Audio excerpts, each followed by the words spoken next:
Kiri kanannya, Tuhan Yesus baik. Tuhan Yesus baik. Tuhan Yesus teramat baik. Amin. Amin. Bapak Ibu, setiap dengar lagu yang tadi Bu Anggi bawakan, Ibu bawakan, selalu saya pengen nangis. Kenapa? Karena dari semua peristiwa yang boleh saya alami sampai hari ini, lagu ini mau mengingatkan kita bahwa Tuhan Yesus itu selalu baik. Amin. Amat baik. Yes. Mau apapun kondisi kita, pasti amat baik. Yes. Nah, Bapak Ibu, pagi hari ini kita mau sama-sama belajar. Ada satu kisah yang sudah sering Bapak Ibu dengar. Slide-nya boleh, Hans. Hari ini kita mau sama-sama belajar. Ini judul firman-nya, kita mau sama-sama baca 1, 2, dan 3. Menghadapi perjalanan iman dengan penuh harapan. Katakan amin. Amin. Di cerita ini adalah cerita seorang nabi besar bernama Abraham. Dulu bernama Abram. Dia tinggal di kota Ur atau Ur Kasdim di daerah Mesopotamia. Sekarang tuh namanya Irak. Kurang lebih 3.800 tahun sebelum Masehi. Ya. Kalau dibilang tentang Abraham ini, kita mau bercerita adalah Abraham di kota Ur Kasdim adalah kota yang sangat maju pesat pada zamannya. Itu kota-kota kebudayaan, kota pusat perdagangan, tapi juga sebagai kota yang banyak sekali penyembahan dewa-dewa pagan. Apa itu dewa-dewa pagan? Itu ada dewa-dewa seperti dewa Baal, dewa Asyera, dan segala macam. Tapi saya nggak akan membahas soal itunya. Kita akan bahas pada saat Abraham di kota Ur Kasdim. Pada saat itu Abraham umur 75 tahun. Next slide-nya. Kita akan lihat di Kejadian 12 ayat 1 sampai 3. Kita akan sama-sama baca. Kita harus terus ucapkan firman. Bilang amin. Amin. Yuk, 1, 2, dan 3. Berfirmanlah Tuhan kepada Abram, pergilah dari negerimu dan dari sanak saudaramu dan dari rumah bapamu ini ke negeri yang akan kutunjukkan kepadamu. Next.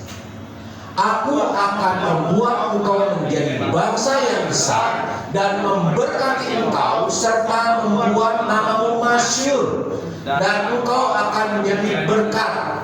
Aku akan memberkati orang-orang yang memberkati engkau dan mengutuk orang-orang yang mengutuk engkau, dan olehmu semua kaum di muka bumi akan mendapat berkat. Katakan amin. Amin. Kembali ke ayat pertamanya, Hans.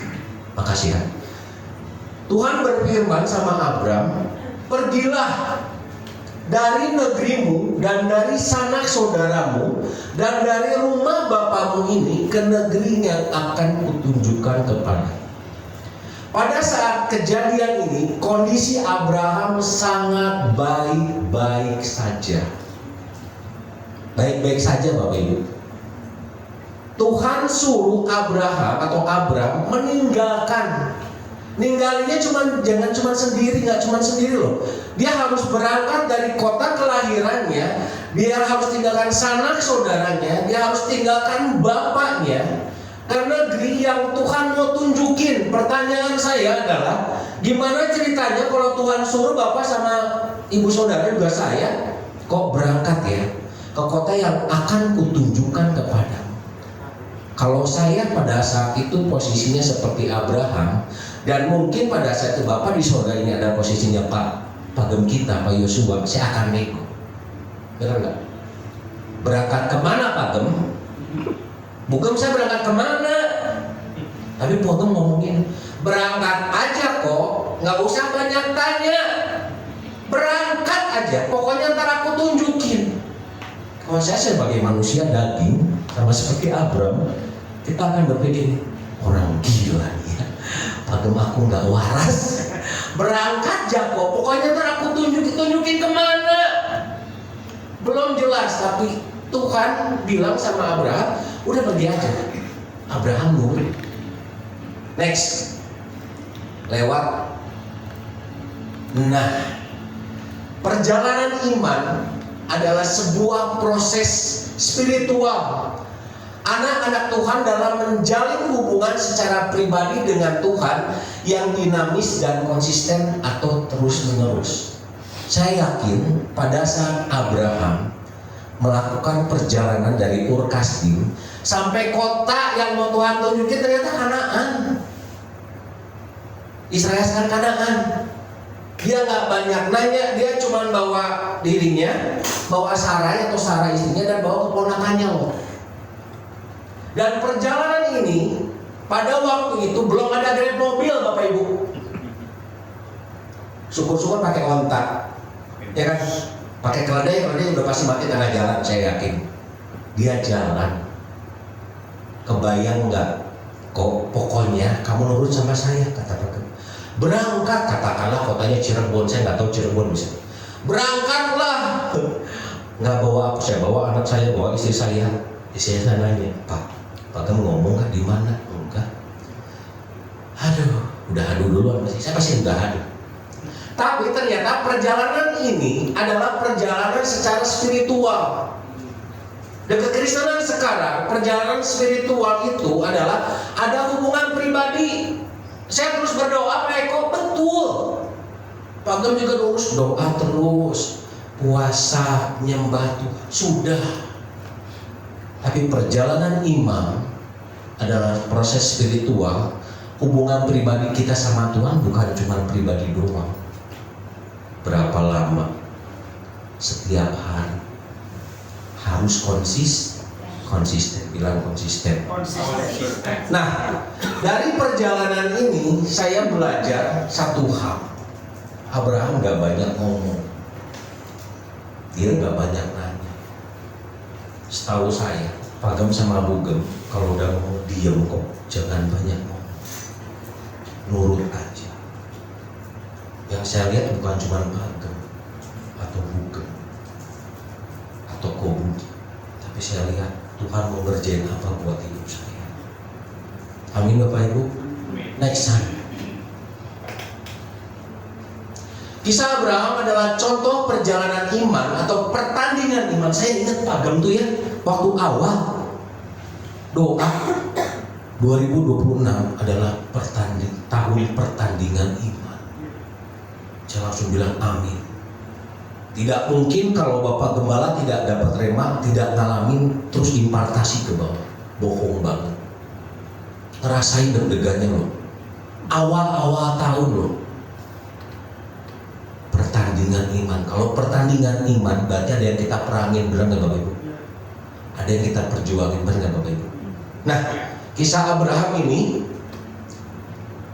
contoh perjalanan iman atau pertandingan iman yang luar biasa karena dia memutuskan. Yang paling berat di sini adalah gimana kita memutuskan. Pada saat seorang pemimpin atau gembala kita memberikan pilihan sama kita, harus sesuai dengan tuntunan, harus sejalan dengan apa maunya Tuhan. Yang paling susah adalah memutuskan. Benar tuh Pak Andreas? Ya. Kita punya plan A, plan B, plan C, plan D dan sebagainya. Doa dulu. Kita punya gembala, kita tanya. Bukan jadi tempat penanyaan, bukan. Tetap sama Tuhan. Pak Gembala harus seperti apa? Tapi yang paling sulit, kan selama ini juga Tuhan bilang sama Abraham, pokoknya jalan aja dulu. Loh kita Kristen sekarang, orang-orang sekarang dikasih tahu sama gembalanya aja masih suka bandel, benar nggak sih? Benar nggak sih? Ya. Benar banget. Aku termasuk di dalamnya. Dan saya pelaku, bukan pelakor ya, pelaku. Iya. Pada saat kita harus memutuskan, pilihannya ada di gembala kita atau di kita? Di kita, Bapak Ibu. Gembala kita atau pemimpin kita hanya mengarahkan tuh jalannya ada. Sono jurang kok, sono jurang, jalan yang benar ini. Gak mungkin Pak, saya mau coba ke jurang dulu, boleh Pak? Gak bisa, jalannya udah jelas. mempercayai Tuhan untuk mengikutinya. Kita sering ngomong kita mah anak Tuhan, tapi jangan jadi follower doang, pengikut doang, nurut kagak. Bener nggak Indah? Indah masih ngantuk? Shalom Indah? Oh enggak ngantuk. Meskipun dia tidak tahu apa yang terjadi di masa depan, dan pada kenyataannya Tuhan memberkati Abraham. Janjinya sama Abrahamnya jelas. Pak Yosua janji sama saya, bukan janji sama saya. Kau Budi, kau Andrea, siapapun yang janji sama saya bisa bisa banget. Bisa bikin kecewa, bisa banget. Dan kenyataannya banyak seperti itu. Tapi pada saat Tuhan memberikan, ada perjanjian nih, ya enggak? Tuhan kasih berkat nggak sama Abraham? Kasih tuh, banyak loh, bilang amin. Amin, amin ya Bapak Ibu ya. Karena gini, pada kenyataannya sudah pasti diberkati. Tapi yang jelas, yang saya belajar dari Abraham adalah dia berani ambil keputusan untuk jalan, berjalan, mau melangkah dulu. Pada saat kita melangkah, kita nggak tahu, kan kita juga sama. Siapa yang bisa prediksi 2020 dan ini baik-baik saja? Angkat tangan. Ada yang cenayang di sini? Yosef? Ibu, jangan tidur. Ada yang berani? Nggak ada. Sekelas cenayang pun, yaitu masalahnya cenayang. Kita kan hidup bukan karena cenayang, ya nggak? Kita hidup apa kata firman Tuhan sama kata Tuhan Yesus, benar nggak? Bilang amin. Amin. Next. Dalam perjalanan iman, Abraham mengalami ketidakpastian. Siapa yang di sini yakin dari Januari ini, sekarang tanggal 18 sampai nanti Desember baik-baik saja, angkat tangan. Jadi angkat tangan. Kenapa Pak Eko? Iya, karena kita juga tahu banyak yang bilang di luar sana, prediksi di luar sana 2026 akan lebih buruk dari 2025. Dari minggu kemarin kok udah jelas. Aku belum. Tidak baik-baik saja, betul. Tidak baik-baik saja, makanya banyak ketidakpastian, ada ketakutan, ada kekhawatiran. Tetapi ada dua hal yang Abraham percaya. Yang pertama, siapa yang di sini selalu menunggu jawaban doa? Jangan setengah, nanti kakeknya nggak bau, nggak kata-kata. Ya kan? Kita semua menunggu jawaban doa. Tapi yang kita kejar bukan jawabannya. Ya kan? Yang ngasih otoritas ngasih jawabannya bukan Pagem, bukan saya, Bapak di surga. Yang pertama kita tunggu jawaban. Yang kedua, kepastian. Siapa yang Kristen dari kecil sampai segede sekarang sampai tua? Ya kan?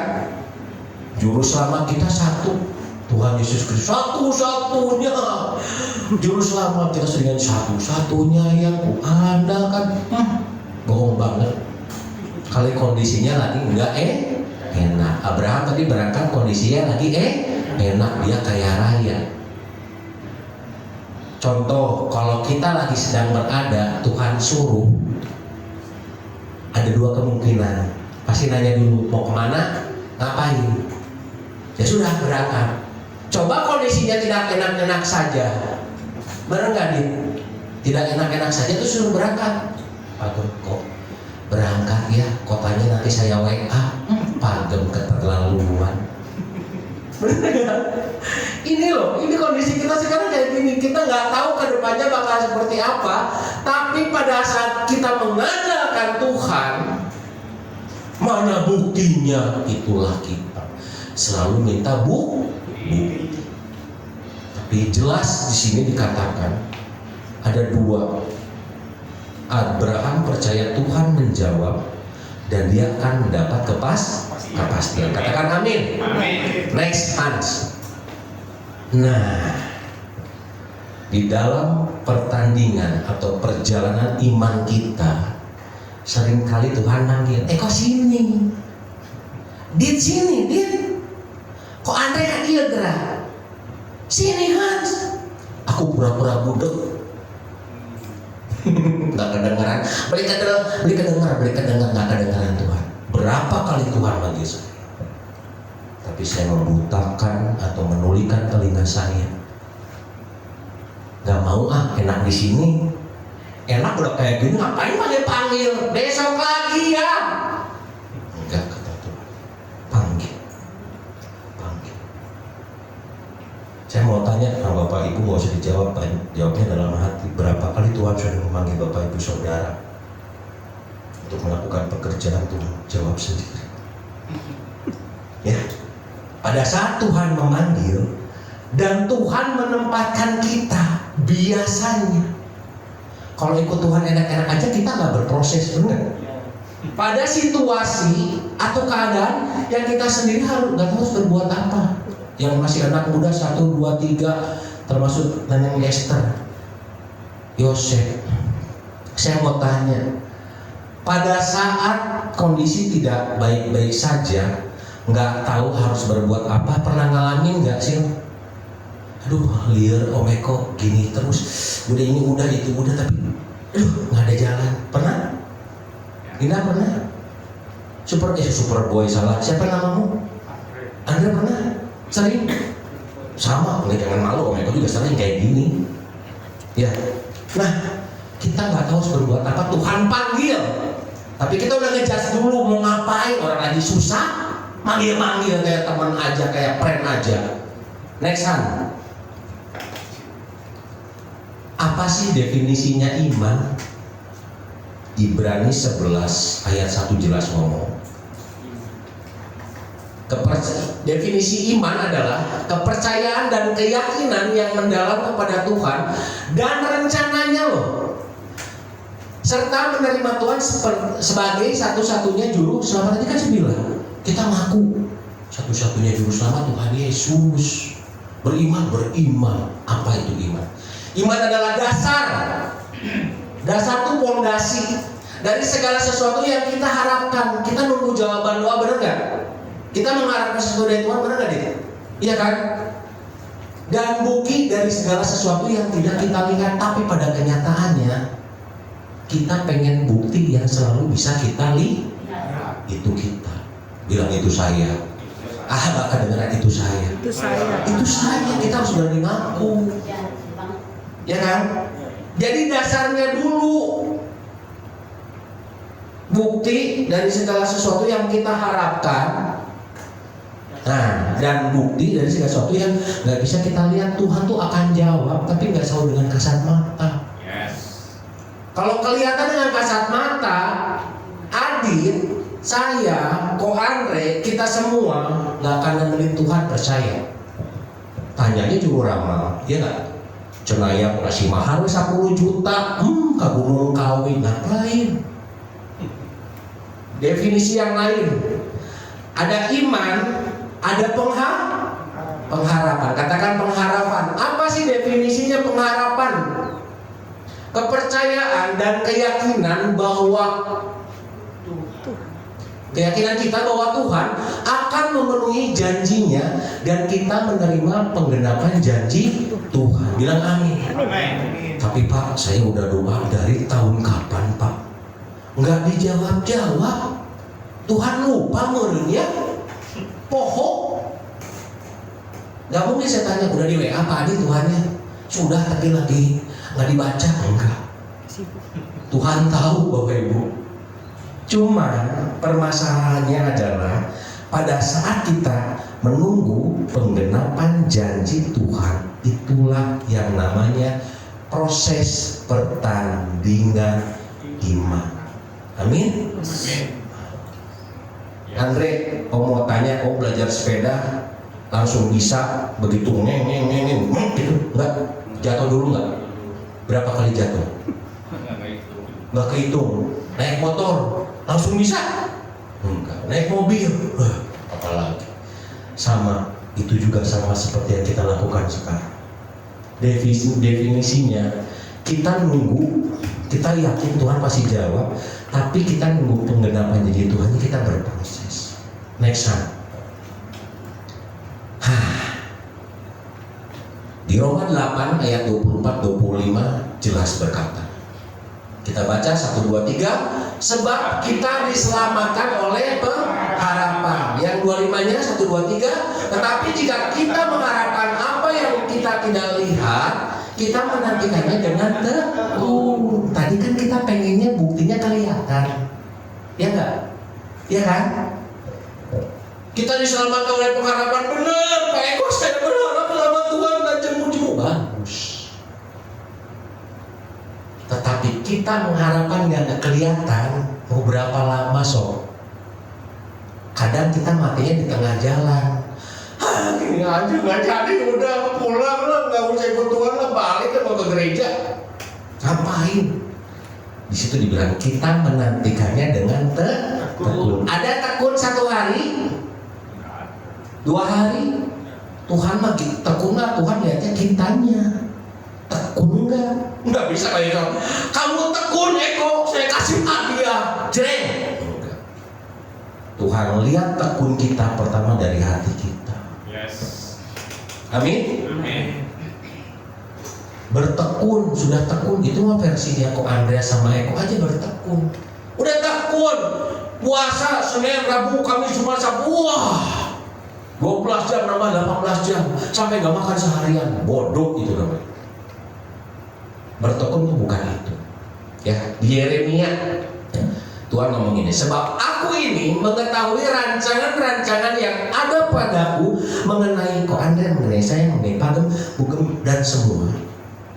Demikianlah firman Tuhan, yaitu rancangan damai sejahtera, bukan rancangan kecelakaan, untuk memberikan kepadamu hari depan yang penuh harapan. Bukan berharap-harap cemas ya, harapan, benar-benar harapan. Amin. Amin. Bapak Ibu masih bersama saya kan? Yes. Oh masih, ya sudah. Oke, lanjut. Nah, ada 3 kunci kita mengalami penggenapan janji Tuhan. Yang pertama, mendengar suara Tuhan dan percaya sepenuhnya pada penyertaan Tuhan dan pemeliharaan Tuhan atas hidup kita. Gimana mau dengar suara Tuhan? Kita bersyukurnya udah susah. Ngambek-ngambeknya kayak minggu kemarin saya kayak gini. Ngambek-ngambeknya iya, tapi masih mengucap syukur. Ya tantrum, kalau Bugem sering bilang tantrum, masih ikut tantrum tak. Tapi aku ngerasain sepenuhnya ada penyertaan Tuhan, ada pemeliharaan Tuhan.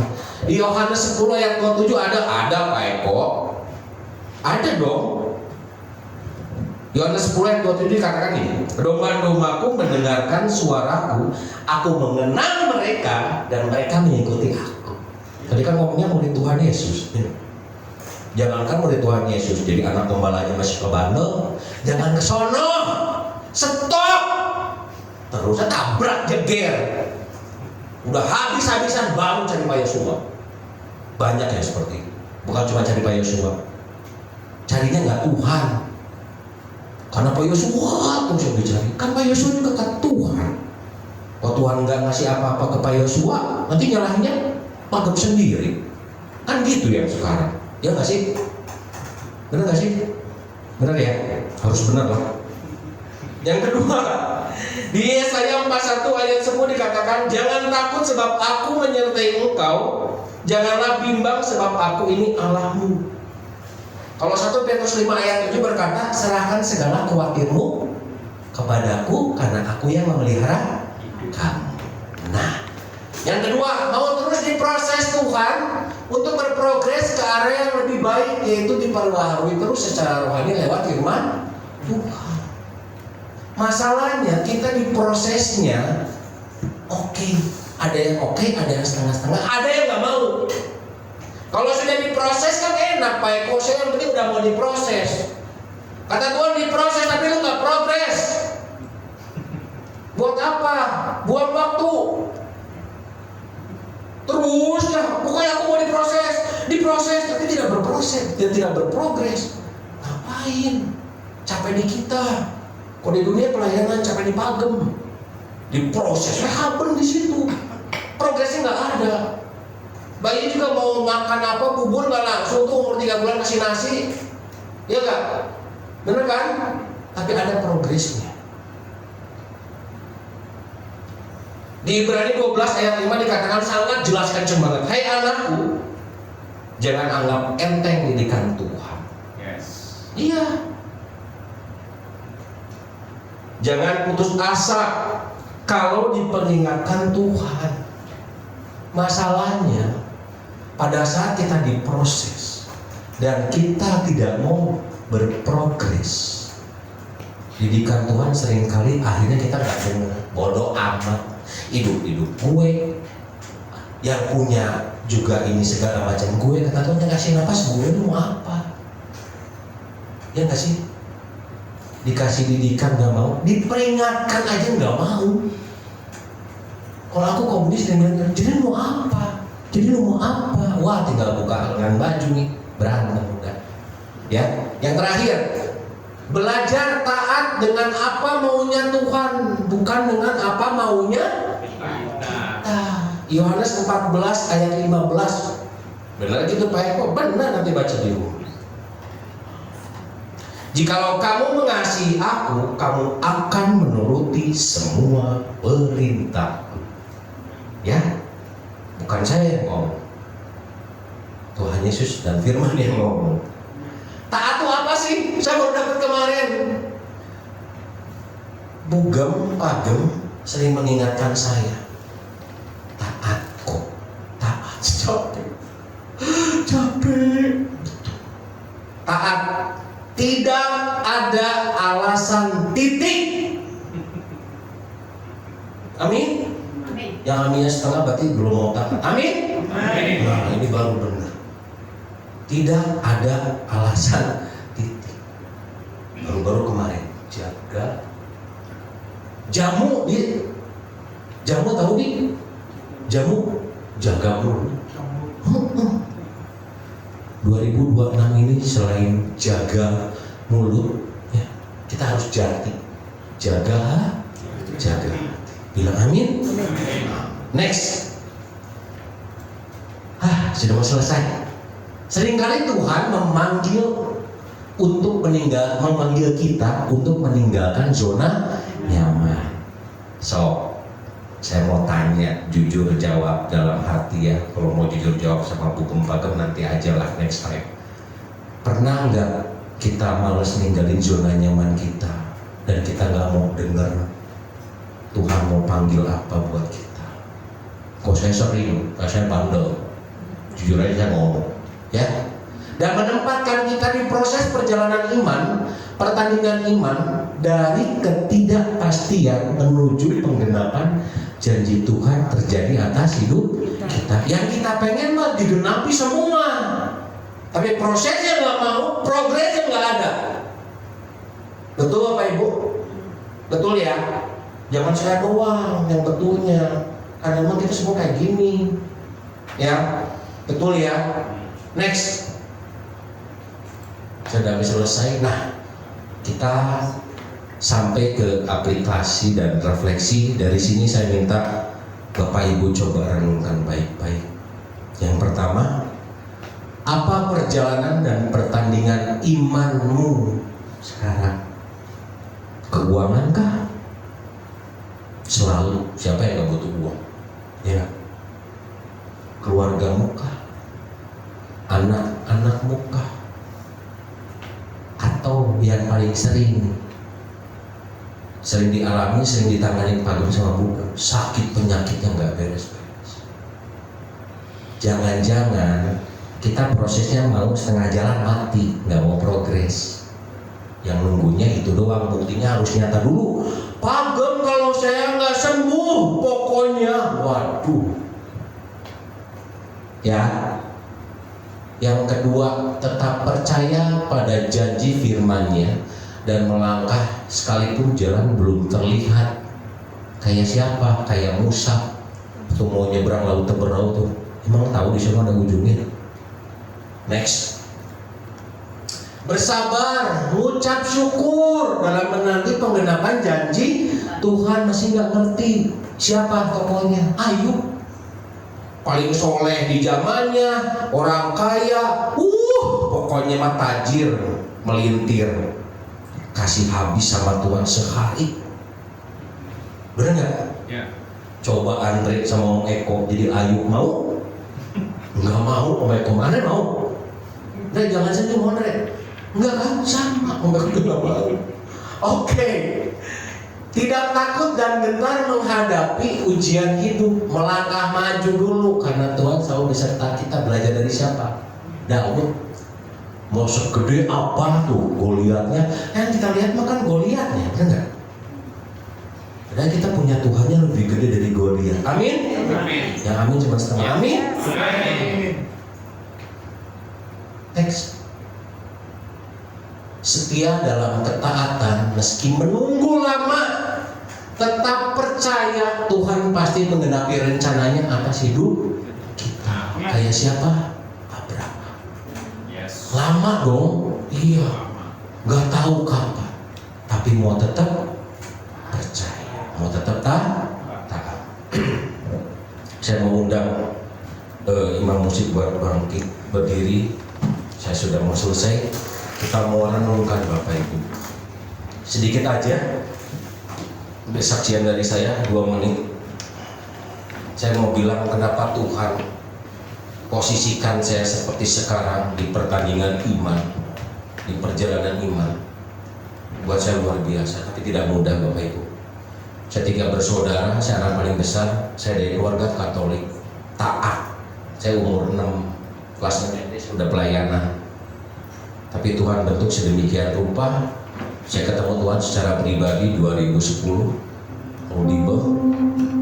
Apa sih main aja Mas Jos. 2014 saya melayani di satu gereja besar di Bandung, tapi bukan tidak diproses.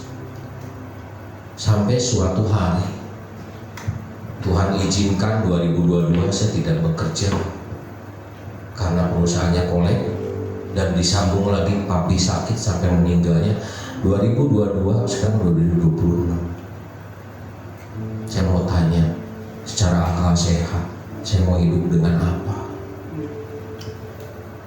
Kalau bukan penyertaan Tuhan, kalau bukan pemeliharaan Tuhan. Sampai pada saat suatu hari ada hamba Tuhan bilang, kamu akan ketemu hamba Tuhan satu keluarga. Aku gak bisa bimbing kamu cari dia. Siapa Tuhan? Nanti aku tunjukin. Kalau bukan karena Tuhan lewat Selin, saya bisa kenal Pak Joshua Chu. Saya nggak ada di sini sekarang.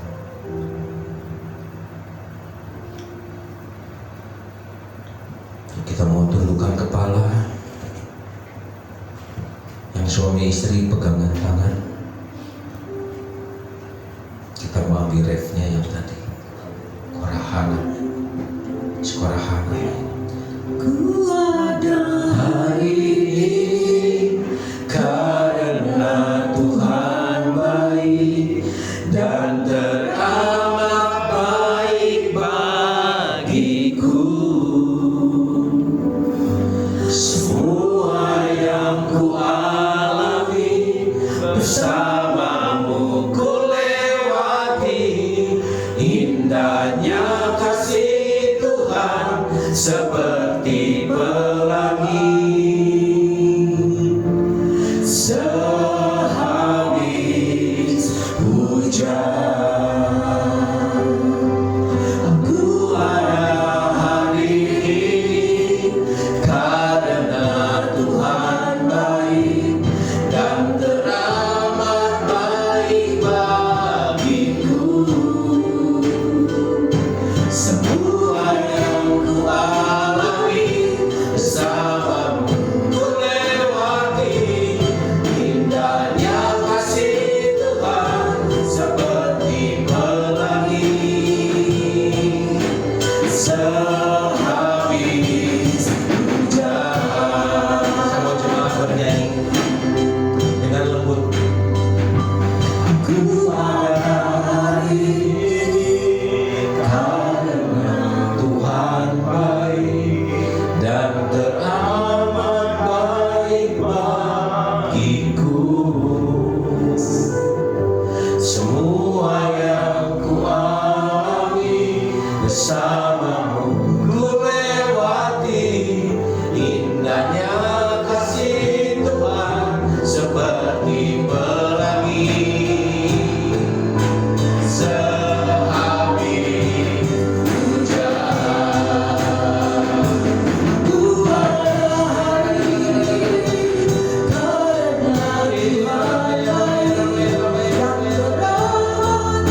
Amin. Dalam pertandingan iman kami, kami terus berjalan bersama Tuhan. Kami tidak lagi menjadi takut dan khawatir, karena Engkau ada bersama kami. Yes. Immanuel menjadi satu. Terima kasih Tuhan Yesus buat berkat-Mu hari ini. Firman-Mu mengajarkan kami untuk terus berproses bersama Tuhan, menjalani masa-masa kehidupan kami. Kau percayakan kami untuk terus berjalan bersama Tuhan. Amin. Dalam masa sulit kami, dalam masa sukar kami, Engkau ada. Amin. Engkau nyata. Ya. Oleh sebab itu, kami mau terus berdiri teguh, memiliki iman dalam pertandingan kami. Amin. Dan kami meyakini sebesar iman kami, sebesar itu mujizat Tuhan nyatakan. Amin. Aku terima saat ini Yesus yang tidak mungkin menjadi mungkin. Kau nyatakan kuasa mujizat-Mu terjadi atas gereja-Mu, atas jemaat-Mu, atas seluruh kehidupan kami. Aku terima saat ini dalam nama Yesus. Dalam nama Yesus. Dalam nama Yesus. Berkati hamba-Mu ikut Tuhan.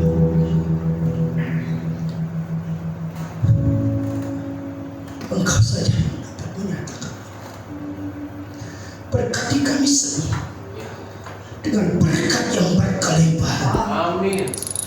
Aku terima saat ini, kami terima dalam nama Yesus. Berkati para pelayan Tuhan, berkati kami semua. Kami terima berkat Tuhan dalam nama Yesus. Bersama-sama katakan